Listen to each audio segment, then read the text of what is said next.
Hi guys, in this video we're going to talk about why potassium is so important to your body, okay? The more deficient you are in potassium, the more the pancreas has to pump out insulin. So it puts a lot more stress on the pancreas. And if you're a diabetic, this is not a good thing.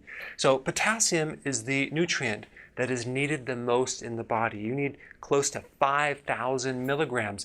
Potassium is a mineral and you need large amounts of it.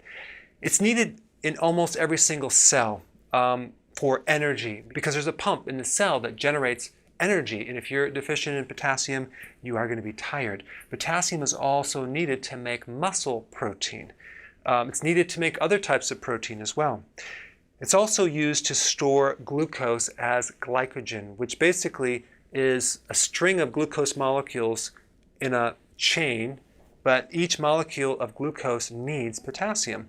And so all the cells have glycogen except the brain and the red blood cell, okay? And that's why your brain is dependent on how much sugar is in your blood, and if there's not enough sugar in your blood, it will create all sorts of symptoms like fatigue and moodiness and mainly kind of brain fog. Now, junk food depletes potassium, okay? It's very heavy on sodium, but very low on potassium. Adrenal stress, which means high cortisol, will also deplete potassium. The combination of both is not good. Insulin resistance, which is a pre-diabetes, and diabetes will block your ability to absorb potassium because one of the functions of insulin is to help absorb potassium. So if you have insulin resistance, you're not going to absorb it. So now the requirement is even higher. But by taking potassium, getting it from the diet, you can decrease the need for insulin and help someone that has diabetes. So if you're insulin resistant or you're diabetic and you're not consuming enough potassium, you're probably not going to overcome the blood sugar situation. Okay, so what's the significance of this? It means that our bodies require a large quantity of vegetable, okay, to be healthy.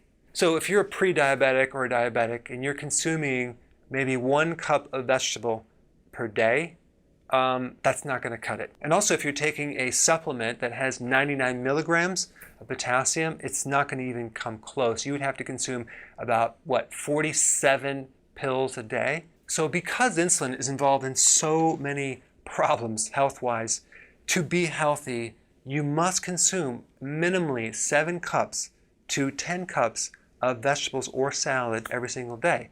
Okay, there's just no shortcuts. So now you know what to do, so go ahead and do it.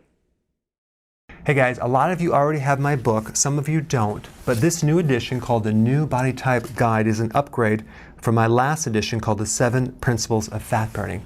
It has 156 images, 378 pages, full glossary. I talk about keto, intermittent fasting, the body types in detail.